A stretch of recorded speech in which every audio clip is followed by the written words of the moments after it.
Pagi-pagi luar biasa. Bagaimana kabar hari ini? Baik, Bu. Ya, puji Tuhan ya. Jadi baik, sebelum kita mulai pembelajaran kita hari ini, minta salah satu untuk pimpin doa. Ada yang bersedia? Saya, Bu. Oke, kan dia silakan.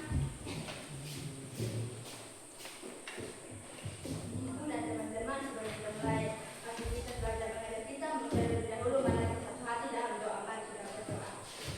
Tuhan Yesus baik, kami kembali kepada hadirat-Mu yang begitu besar kasih dan kasih sayang-Mu yang tidak pernah berkesudahan dan bukan kami siang hari. Tuhan Yesus baik, sekarang anak-anak-Mu kami mulai belajar mengajar, Tuhan sertai dari awal pertengahan hingga pada akhirnya. Tuhan Yesus baik, hanya ini doa harapan kami, dalam nama Yesus, amin.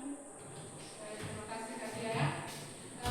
Sebelum kita mulai pembelajaran, ibu cek hadiah dulu. Yang sudah hadir hari ini siapa? Wow, luar biasa ya. Kita semua.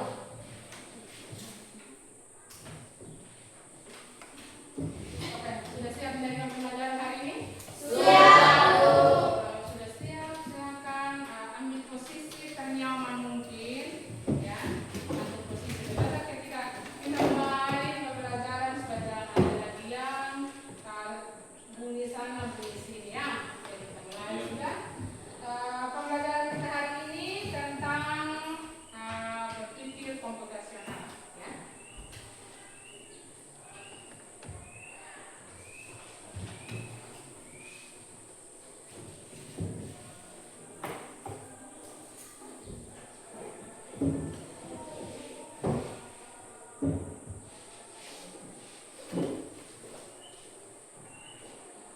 Ini yang kita akan pelajari hari ini, yaitu materi tentang berpikir komputasional.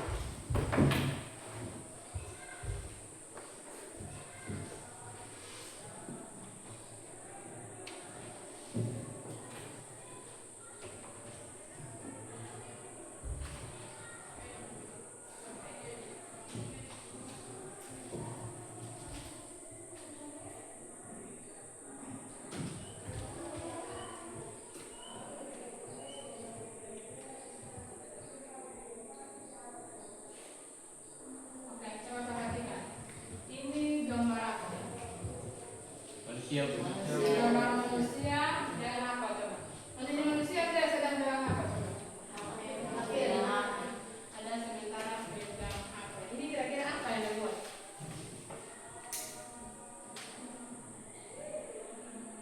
Coba baca dia punya pertanyaan di atas. Bagaimana kita bisa mengajarkan mesin untuk mengenal wajah kita? Berarti dia sementara membuka HP. membuka HP, ya. Jadi dia menggunakan wajah ya. Kalau ini menggunakan HP yang menggunakan olah. Berikutnya.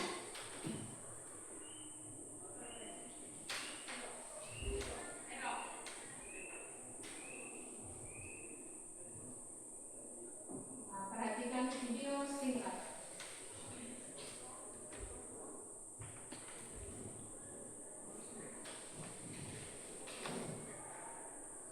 Ini dia menggunakan password buka pola HP dengan pas menggunakan wajah.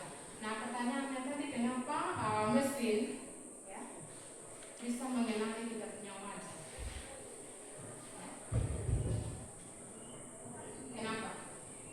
Di sini ada biasa pakai kunci HP pakai wajah toh? Itu kenapa kira-kira? Karena sudah disetting terus. Apa lagi?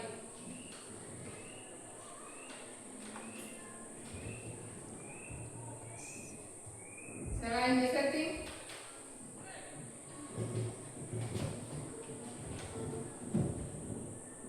jadi mesin itu dapat mengenali wajah kita ya. Karena di sini kita menggunakan teknologi, nah itu yang berbasis AL ya. Jadi berbasis AL dan biometrik.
Tujuan pembelajaran kita hari ini yang pertama itu peserta didik mampu memahami konsep berpikir komputasional, ya.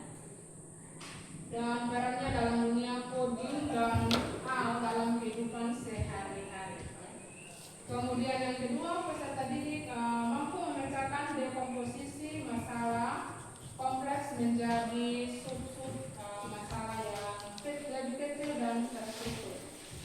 Dan yang ketiga itu peserta didik menunjukkan sikap penalaran kritis, kolaborasi dalam diskusi kelompok. Jadi sebentar kita akan diskusi kelompok, ya. Ada proyek kecil yang harus kita kerjakan. Oke, kita masuk pada materi komputasional.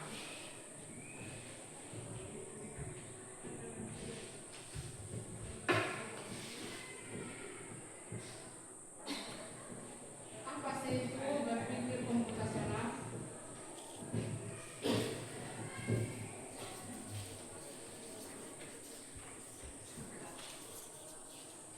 Atau ibu tayangkan satu video lagi sebelum masuk materi.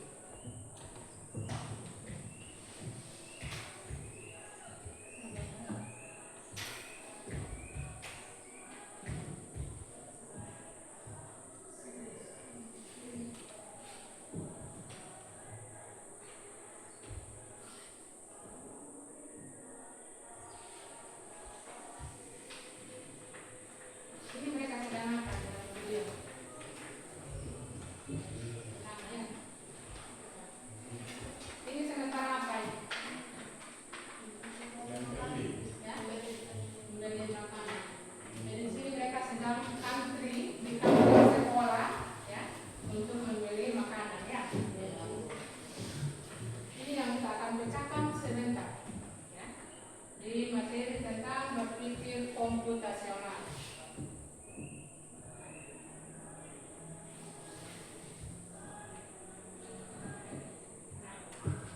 Ini dia.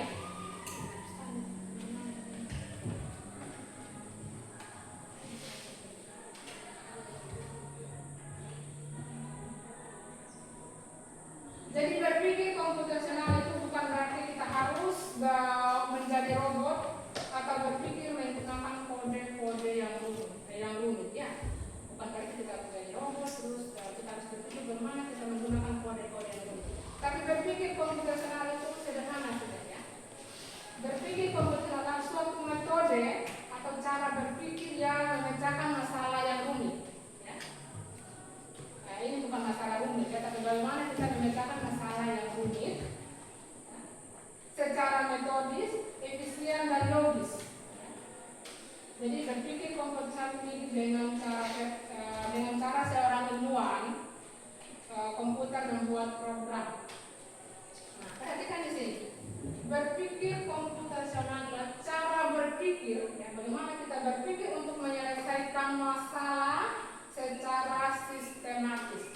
Bagaimana kita berpikir untuk menyelesaikan masalah secara sistematis.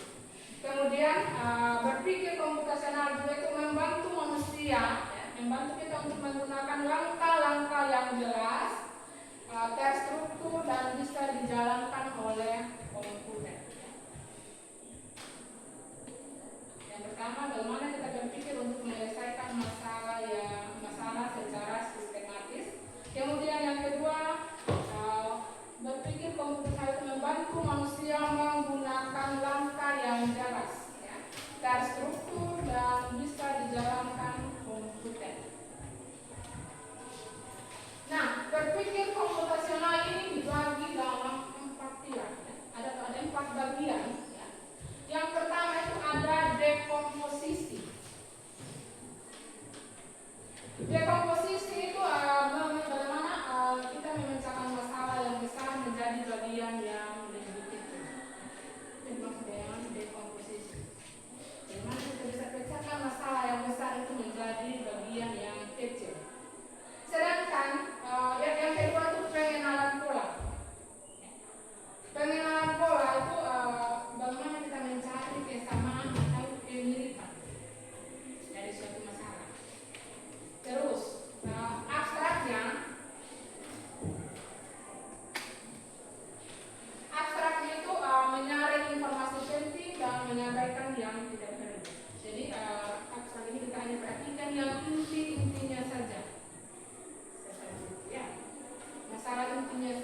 Tujuannya di sini agar masalah itu tidak terlihat menakutkan, ya, dan bisa diselesaikan satu persatu.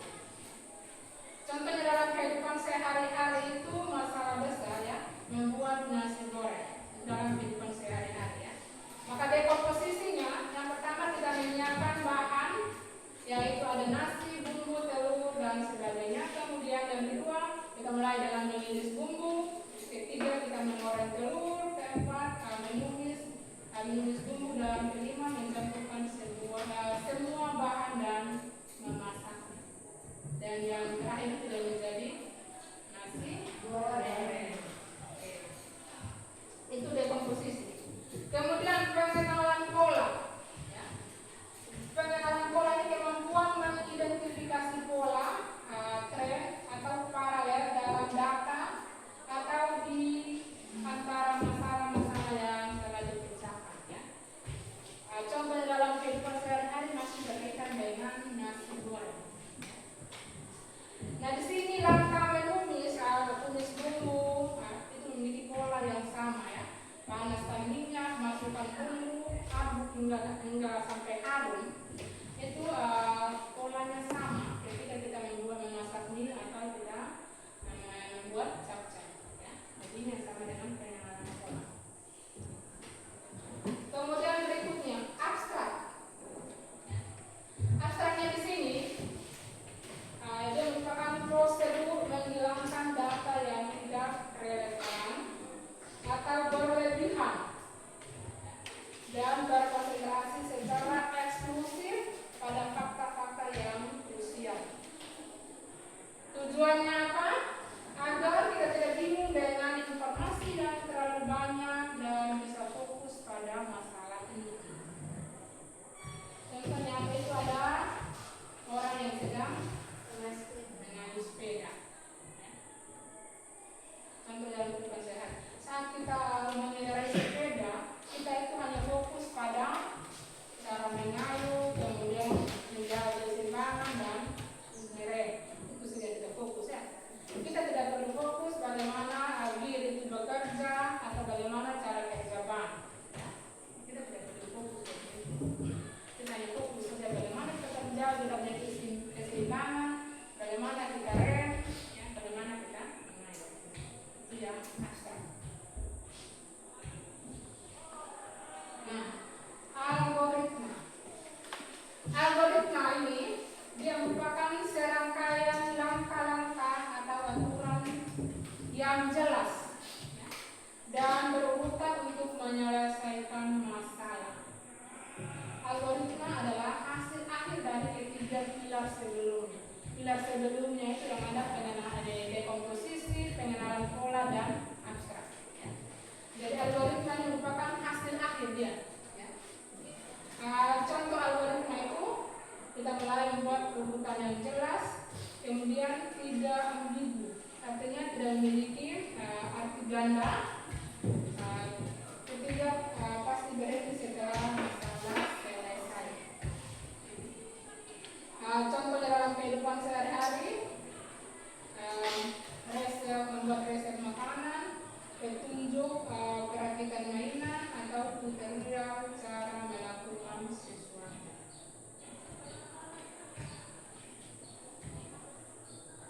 Nah sekarang saya perhatikan di sini.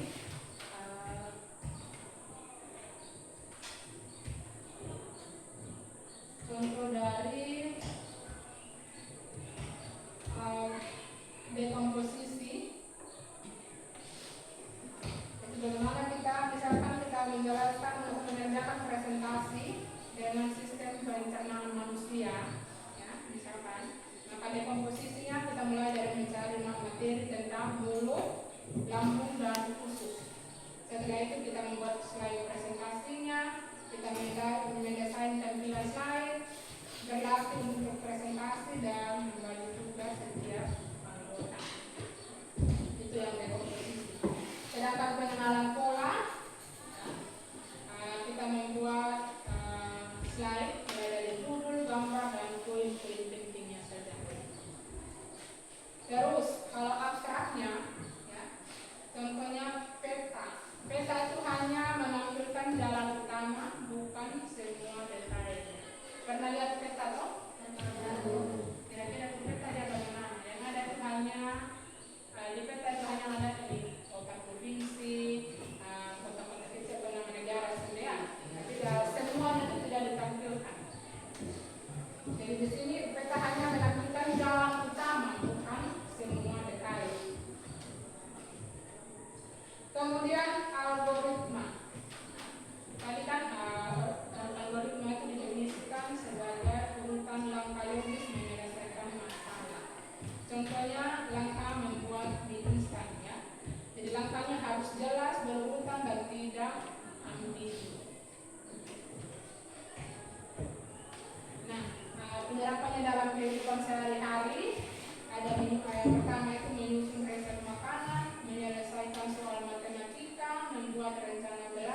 Penerapannya ketika menggunakan AI, ya, contohnya sistem pengenalan perintah suara.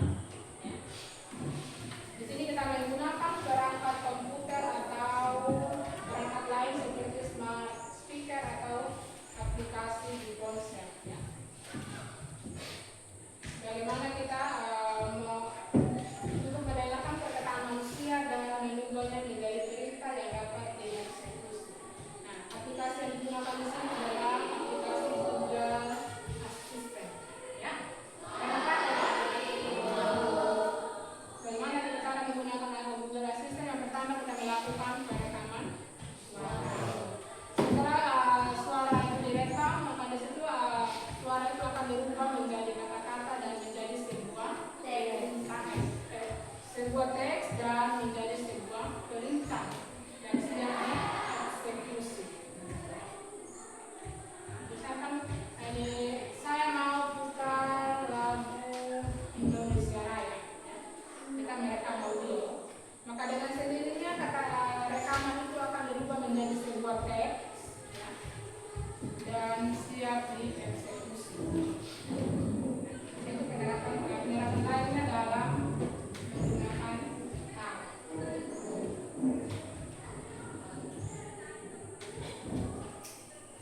Jadi kesimpulan dari materi ini, berpikir komputasional merupakan alat bantu berpikir yang bisa digunakan siapa saja untuk menghadapi tantangan apapun. Siapa saja bisa menggunakan. Dengan berpedoman pada 4 pilar, dekomposisi, pengenalan, abstrak, dan algoritma.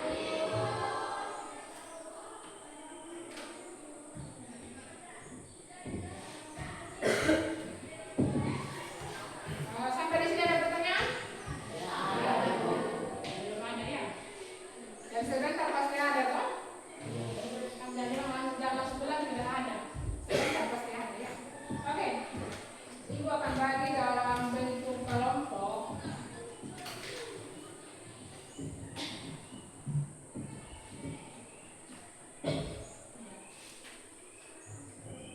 Ibu akan tampilkan nama kelompok secara acak. Kita menggunakan Picker Well. Ya, perhatikan. Dan jangan ada lihat juli-juli tema ya. Siap. Perhatikan nama.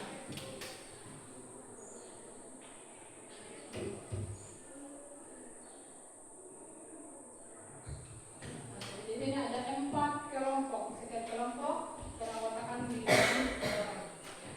Silakan lihat nama dan duduk berdasarkan kelompok. Kelompok 1, 2, 3, dan 4. Ayo. Kelompok 1 di sini.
diagram sebelum menggunakan coding.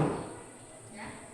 Terus buat solusi digital untuk memecahkan masalah sederhana di sekolah. Ya. Contohnya sistem material di kampus atau pengingat jadwal pembelajaran, membuat struktur organisasi kelas, membuat nasi goreng dan lain sebagainya. Ya. Silakan kalian tentukan sendiri topik.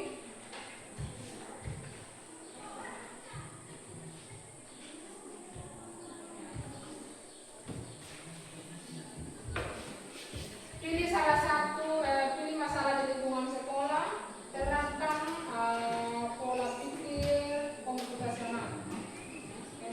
Pilih itu. Kemudian silakan sajikan kasus berupa flowchart.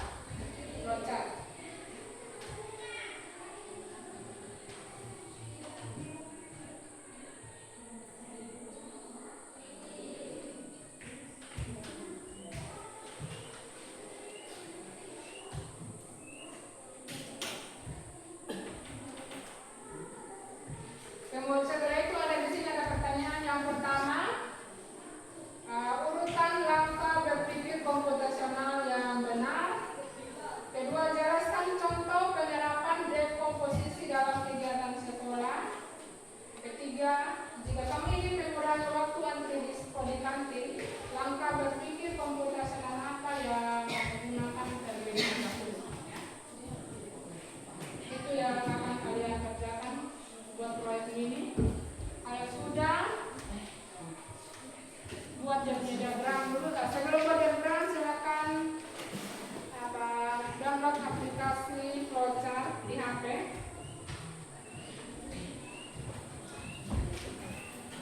Download aplikasi flowchart di HP. Sudah? Pertama, buka Play Store. Habis itu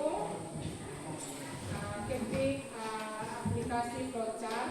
Nanti yang kedua kalian install dulu. Setelah install, baru buka dan kita gunakan.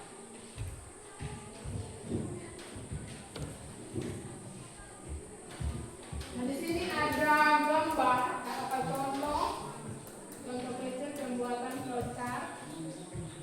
Coba perhatikan.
Tidur ya, betul tidak?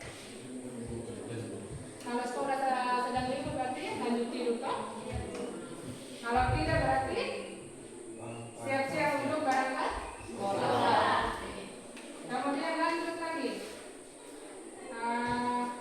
Tahu jalan menuju sekolah atau tidak? Tahu. Kalau tahu maka kita lanjut ke sekolah. Kalau tidak kita tanya orang ini yang menghubungkan. Jadi kita tanya orang kasih tahu kita jalan menuju sekolah maka kita akan pergi ke sekolah. Kemudian kita sampai di sekolah. Sampai di sekolah nah, sini berhenti di beresan. Ini contoh kecil pembuatan flowchart. Kemudian masih ada lagi satu.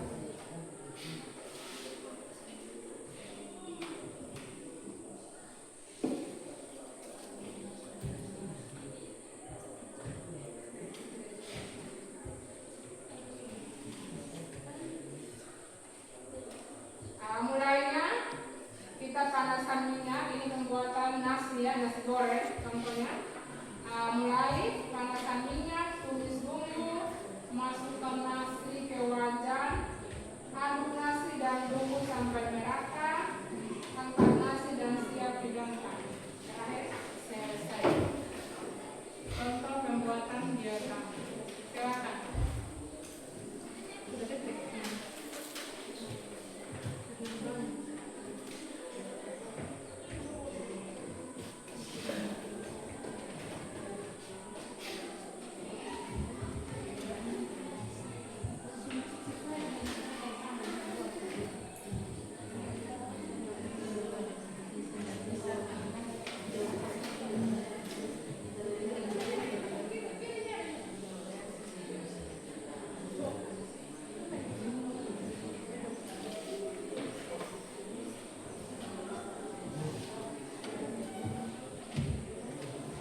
Ingat tulis nama kelompok ya.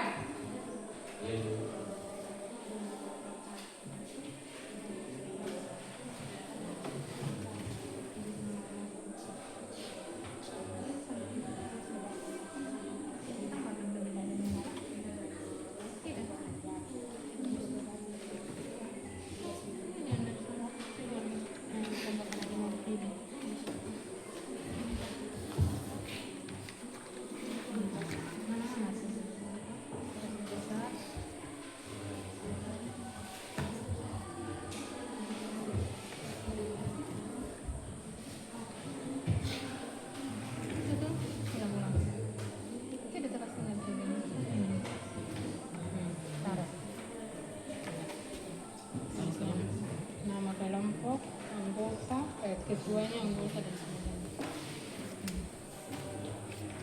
Kelompok 1 kamu toh? Ini teks toh? Ini sebentar baru atas. Kelompok 1.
Kelompok 2, bagaimana? Sudah?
struktur organisasi kelas.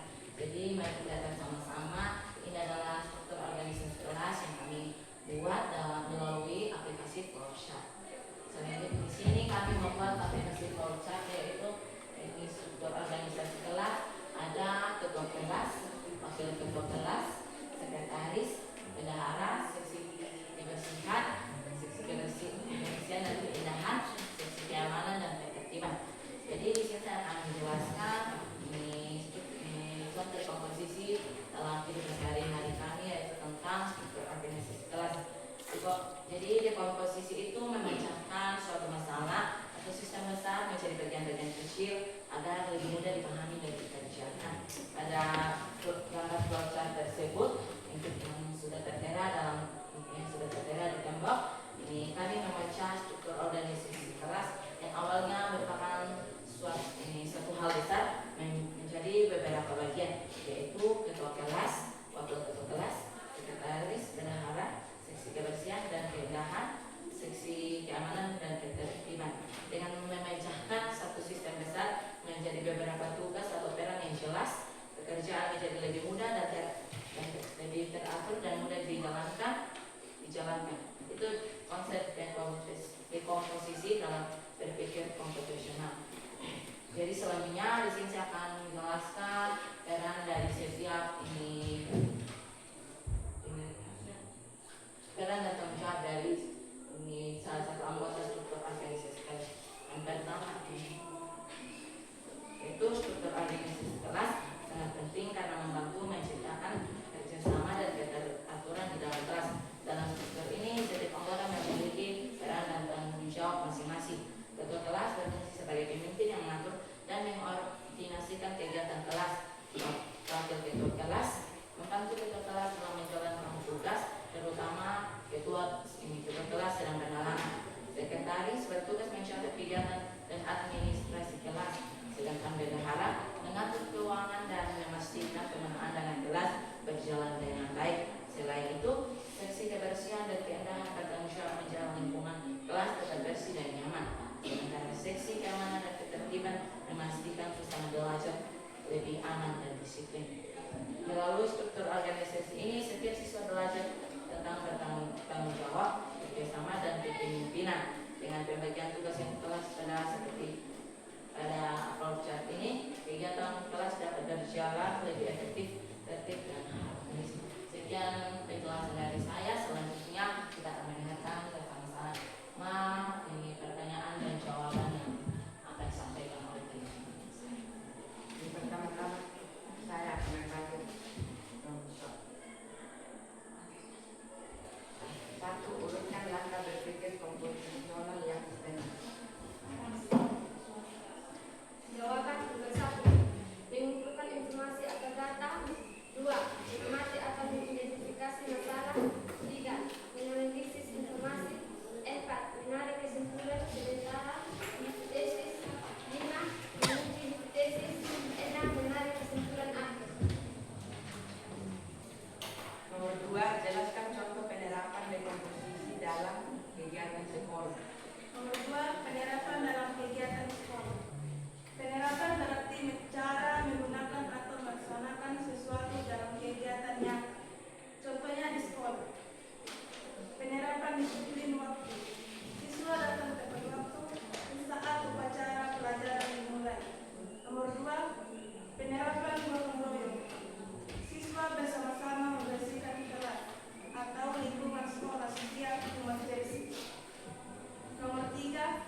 misalnya banyaknya siswa yang antri, yang kedua pelayanan yang lama, yang ketiga proses pembayaran yang lambat, kedua pengenalan pola, yaitu kami mengamalkan waktu antri paling panjang.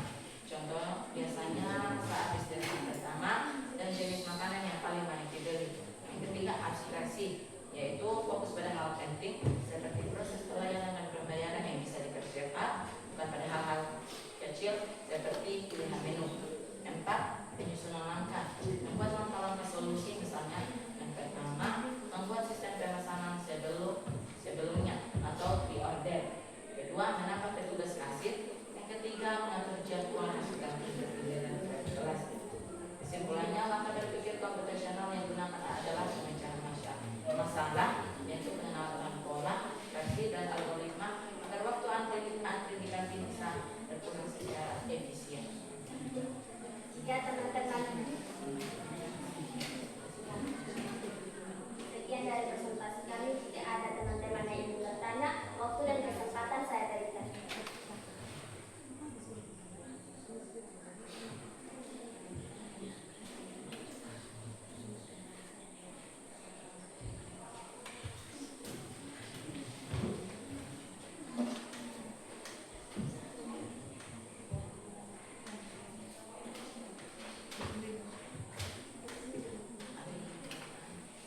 Silakan kelompok lain kalau ada yang bertanya, silakan bertanya. Kelompok 2 ada pertanyaan?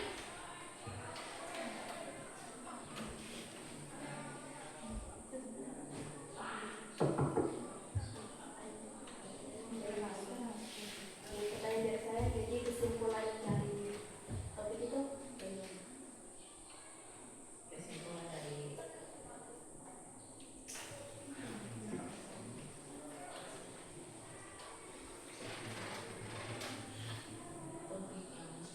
ya, oke.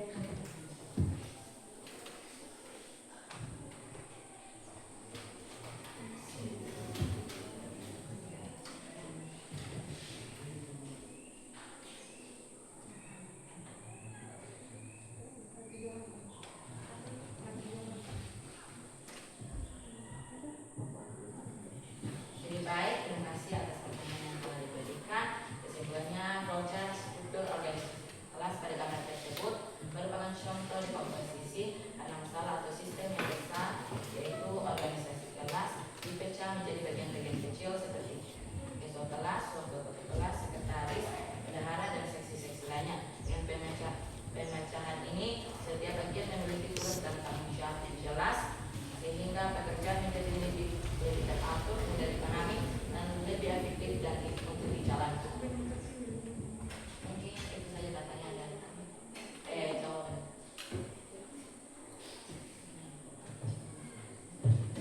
Jika ada yang ingin bertanya lagi, waktu dan kesempatan kami berikan.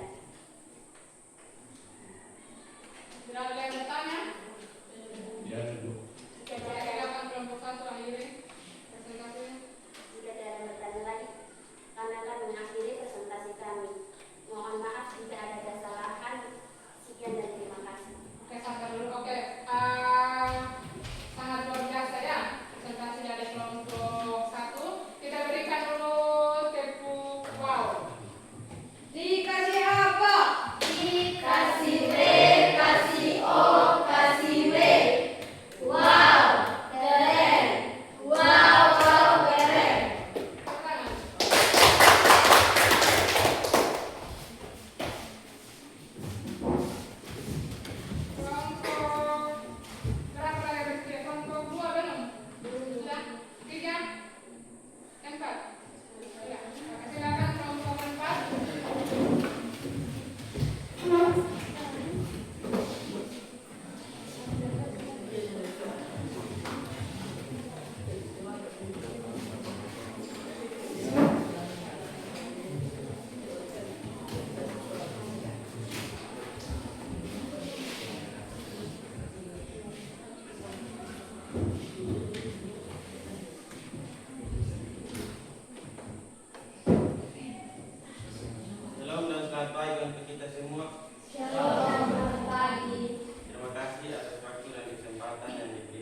Dan bagi teman-teman yang tidak tahu apa itu jadwal pelajaran adalah susunan waktu dan mata pelajaran yang diatur untuk kegiatan belajar di sekolah agar lebih teratur dan efisien. Kegunaannya mengatur waktu belajar dengan baik, menghindari bentrok mata pelajaran, membantu guru dan siswa mempersiapkan diri. Saya akan menjelaskan dalam bentuk dekomposisi. Nah, dekomposisi itu adalah memecahkan masalah. Memecah masalah besar menjadi bagian-bagian kecil. Contohnya, menentukan jumlah hari belajar, menentukan jumlah jam pelajaran per hari, menentukan mata pelajaran yang harus diajarkan, mengatur waktu dan guru pengajar. Selanjutnya, pengenalan pola.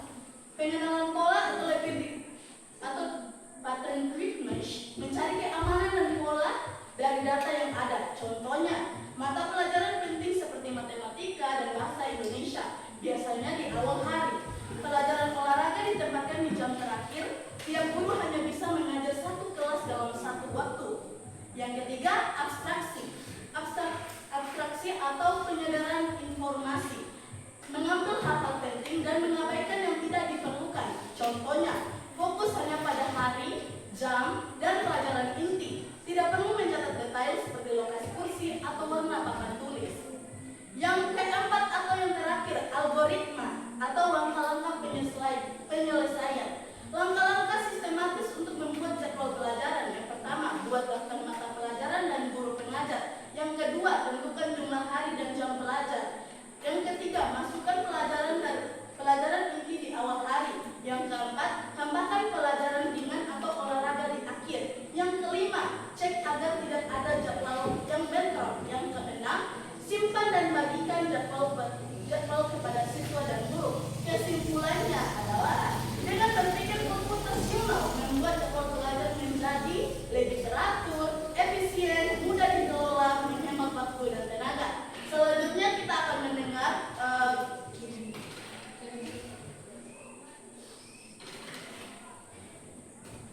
dan contoh dari yang kami buat dalam bentuk dalam aplikasi Flowcard bisa dilihat dalam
selanjutnya kita akan mendengar jawaban dari pertanyaan yang diberikan sebelumnya. Waktu dan kesempatan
banyak siswa yang membeli bersama proses pelayanan lambat.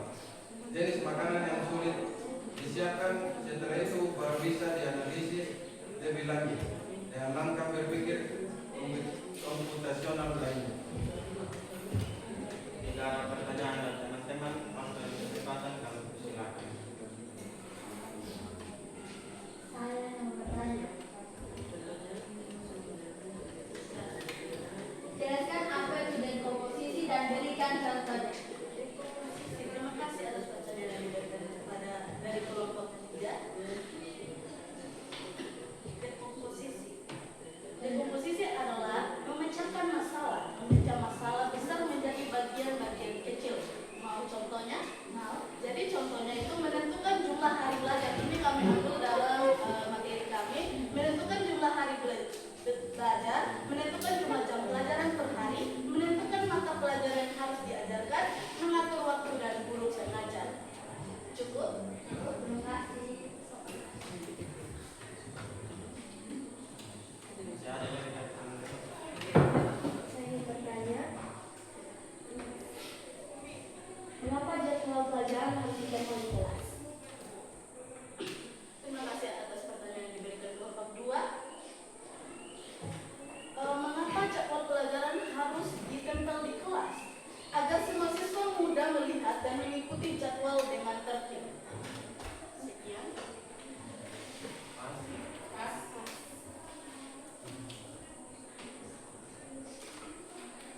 Sekian dari kami, terima kasih. Oke, kelompok 4 ya. Luar biasa sekali ya kelompok 4 berdasarkan hasil membuat proyek mini ya dengan menggunakan program ya. Dan topik yang kami pilih tadi tentang jadwal pembelajaran ya. Jadi jadwal pembelajaran ini sangat membantu sekali ya. Kita bagaimana di dalam kelas atau bagaimana kita menyiapkan pembelajaran setiap harinya ya. Jadi dengan adanya jadwal pembelajaran yang dikasih guru ya, kalian tidak perlu lagi bawa setiap hari bawa semua buku dari hari Senin sampai hari Sabtu ya. Berarti sudah ada hari-hari tertentu kapan ada fisika, biologi, kimia, berarti hari-hari tertentu saja kita bawa itu buku. Tidak semua kamu bawa buku setiap hari ya. Dan ini sangat membantu ya untuk kalian persiapkan diri dari rumah ke sekolah untuk menerima pembelajaran. Sangat luar biasa. Kita berikan wow untuk kelompok 4. Dikasih apa? Dikasih W, kasih O, kasih B. Wow, keren. Wow, keren. Oke, kita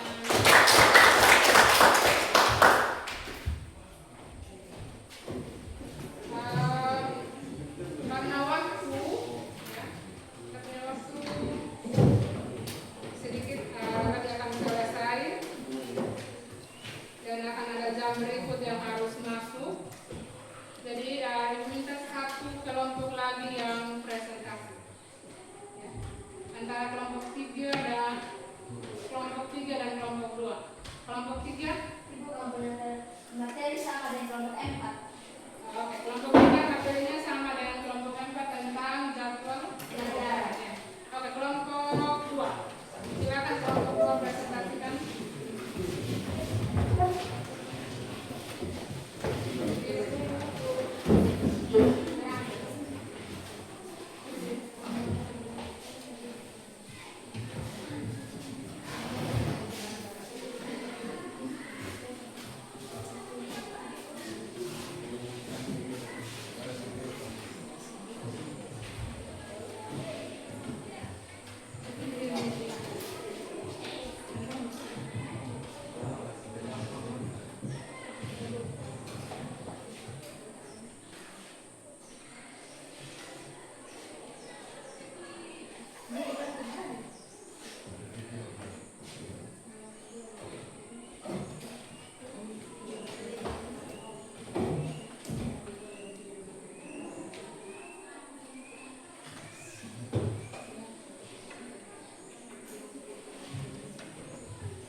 yaitu tentang dekomposisi dalam pembuatan teh. Sebelum itu saya akan jelaskan sedikit. Dekomposisi adalah proses memecah suatu masalah atau sistem yang kompleks menjadi bagian-bagian yang lebih kecil, lebih mudah dikelola dan lebih sederhana. Dalam konteks gambar diagram alif flow chart tentang cara pembuatan secantik teh. Dekomposisi sudah didapat melalui langkah-langkah berikut. Yang pertama itu masalah utama, yaitu sistem kompleks. Masalah utama proses pembuatan secangkir teh. Ini adalah tujuan akhir atau tugas kompleks yang perlu diselesaikan. Kedua, dekomposisi. Proses pembuatan teh dipecah menjadi serangkaian langkah-langkah sederhana yang berurutan seperti yang terlihat. Jadi pada bagian pertama, siapkan gelas, itu mempersiapkan wadah. Kedua, tuangkan gula 1 sendok untuk pemanisnya. Ketiga, tuangkan teh celup, menambahkan bahan utama teh. Keempat, tuangkan air panas ke dalam cangkir tersebut, itu adalah proses penyeduhan. Dan terakhir atau yang kelima, aduklah hingga gulanya tercampur dan warna tehnya pun berubah. Ini adalah proses pencampuran dan indikator keberhasilan. Ketiga, manfaat dekomposisi. Dengan memecah proses menjadi langkah-langkah ini, dekomposisi memberikan manfaat yang jelas yang merupakan inti dari berpikir komputasional. Memahami proses, setiap langkah menjadi jelas dan fokus pada satu tindakan spesifik sehingga proses keseluruhan menjadi mudah dipahami. Tidak hanya itu, ada pengelolaan. Tugas menjadi lebih mudah dikerja karena Anda hanya perlu fokus pada satu bagian kecil pada satu waktu, bukan seluruh tugas sekaligus. Deteksi kesalahan juga, tehnya tidak manis atau kesalahan, Anda dapat dengan cepat mengidentifikasi bahwa masalahnya mungkin ada 2 langkah. Yang pertama itu jumlah gula atau langkah kelima proses selanjutnya. Singkatnya, diagram alif tersebut adalah representasi visual dari hasil dekomposisi masalah membuat teh menjadi serangkaian instruksi yang sederhana dan berurut. Terima kasih. Selanjutnya, teman saya akan menjawab pertanyaan yang telah diberikan itu. Yang baik, di sini saya akan membacakan pertanyaan. Yang pertama, urutkan langkah berpikir komputasional yang benar. Jadi langkah-langkahnya itu yang pertama dekomposisi, itu memecah masalah besar menjadi bagian-bagian kecil. Yang kedua, pengenalan pola, itu mencari kesamaan atau pola dari bagian-bagian tersebut. Yang ketiga, abstraksi, itu menyaring informasi penting dan mengabaikan hal yang tidak perlu. Yang keempat, algoritma, membuat langkah-langkah penyelesaian yang terurut dan logis. Yang kedua, jelaskan contoh penerapan dekomposisi dalam kegiatan sekolah. Yaitu saat menyerahkan kegiatan upacara bendera, tugas dibagi menjadi beberapa bagian. Yang pertama, petugas pengibar bendera. Yang kedua, pemimpin upacara. Yang ketiga, pembawa teks Pancasila. Yang keempat, pembaca doa. Dan yang kelima, siswa yang berbaris dengan rapi. Itu contoh penerapan dekomposisi karena satu kegiatan besar dipecah menjadi beberapa tugas kecil. Yang ketiga, jika kamu ingin mengurangi waktu antri di kantin, maka langkah berpikir komputasional apa yang kamu gunakan terjadi dahulu. Jadi ada 3. Yang pertama, termasuk utamanya adalah waktu antri dan terlalu lama. Yang pertama, mengamati penyebab antrean panjang. Apakah karena kasus sedikit, atau karena makanan disiapkan lama, atau karena semua siswa datang di waktu bersamaan. Jadi kita bisa membagi masalah menjadi bagian-bagian kecil. Waktu pelayanan setiap siswa, jumlah petugas kantin, jumlah siswa saat jam istirahat, dan jenis makanan atau minuman yang cepat dan lama disiapkan. Ketiga, menganalisis setiap bagian, yaitu jika masalah di kasir, tambah petugas kasir. Jika karena semua datang bersamaan, atur jadwal istirahat bergiliran. Dan terakhir, jika karena makanan lama disiapkan, sediakan menu cepat saja. Untuk itu, jika ada teman-teman yang ingin bertanya,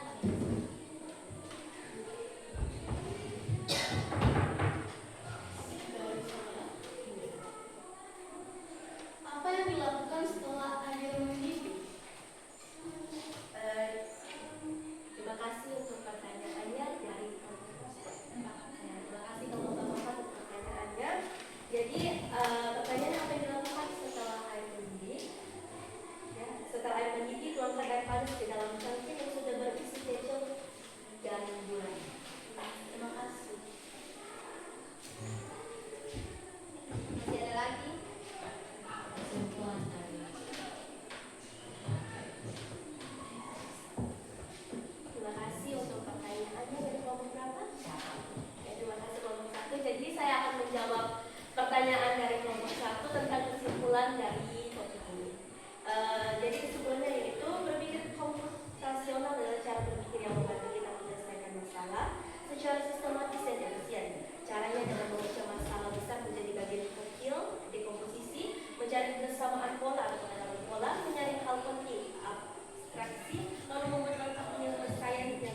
memecahkan masalah yang rumit menjadi bagian-bagian yang kecil. Kemudian masuk pada pengenalan pola. Ya. Ketiga yaitu tentang abstrak, dan yang terakhir itu algoritma. Ya. Nah, itu bagian dari berpikir komputasional. Nah, itu mau tanya, kira-kira pembelajaran kita hari ini menyenangkan atau tidak? Menyenangkan. Coba kasih satu alasan. Ya. Kenapa pembelajaran kita hari ini bisa menyenangkan? Ada hal baru tidak yang kalian dapat hari ini? Ada dua. Apa saja? Penggunaan aplikasi Penggunaan aplikasi flowchart.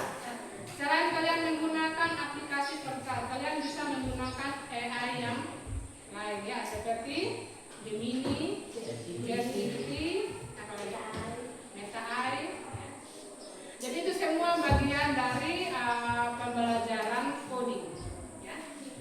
Itu semua bagian dari pembelajaran coding. Jadi silakan kalau sampai di rumah atau kalian mau buat menyusun rencana jadwal belajar sendiri, kalian bisa menggunakan flowchart. Ya. Bisa toh? Bisa terapkan dalam setelah pulang? Jangan hanya di sini saja ya. Nanti kalau kalian mau bikin apa saja, kalian bisa bikin jadwal pembelajaran, selain itu bikin jam belajar supaya teratur, kalian bisa buatnya di flowchart dan kalian bisa ingat. Ya, bisa ya? Jadi pembelajaran hari ini sampai di sini. Nanti minggu depan kita akan masuk pada materi berikutnya. Ya. Minggu depan kita akan masuk materi tentang pembuatan konten. Ya. Tentang pembuatan konten. Jadi kalian akan membuat konten-konten yang menarik. Ya. Minggu depan. Oke.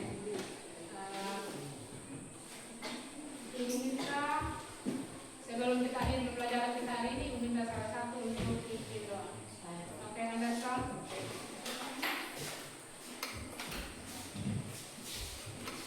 dan teman-teman sebelum kami mengakhiri semua rangkaian belajar mengajar kita, saya berguru mari kita berdoa. Segala ungkapan syukur ya Tuhan, kami telah sudah mengajarkan kami dari awal belajar mengajar kami pada dunia ya Tuhan.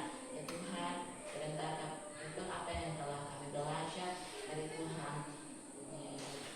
Taruh dalam kehidupan sehari-hari, taruh dalam kehidupan kami Tuhan, sehingga boleh kami gunakan dengan baik ya Tuhan. Ya Tuhan, sebentar lagi kami akan melanjutkan aktivitas yang lainnya ya Tuhan. Ya Tuhan, tuntun sertai dari awal, tuntun sertai dari awal aktivitas kami Tuhan sampai pada akhirnya Tuhan. Hanya ini ya Tuhan, hanya ini doa dan harapan kami Tuhan. Hanya di dalam nama Tuhan Yesus kami sudah berdoa. Amin. Terima kasih Anderson. Jadi sebelum ini pergantian jam, silakan masuk kembali tempat duduk dan duduk di tempat semula. Ya.